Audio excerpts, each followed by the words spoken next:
It's time for daily prayers for these Muslim worshippers. But it's not the local mosque they're heading to. Allah. This lunchtime in the Church of St. John's, the familiar sound of hymns has been replaced by Islamic prayer. The Muslim community has been allowed to worship here up to 5 times each day. Hundreds of Muslim worshippers use this chapel and other areas around the church each week for prayers.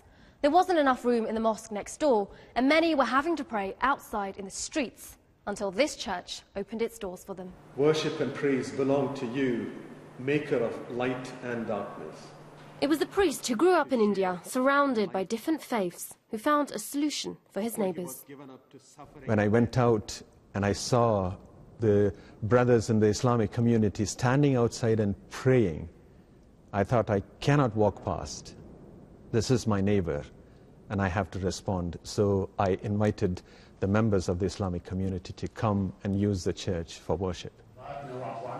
Now, when this tiny mosque gets overcrowded, such as during Friday prayers, worshippers who can't squeeze in just need to make the short journey to St. John's. The local diocese believes this may be the only place in the country where Christians and Muslims share the same place of worship. It is a fantastic thing, which is 2 religions working together. We are very grateful to the church people because they did open for us. We used to pray outside the masjid, which is kind of a pathway, and it was really cold, and when it rains that is really difficult to pray down there. So they allow us to pray inside the church. That's really a big thing. There has been some opposition to this arrangement, with the priest facing criticism on social networking sites. But the majority of his congregation are happy to share their church. And both sets of worshippers hope their special relationship here can serve as a model for the 2 faiths.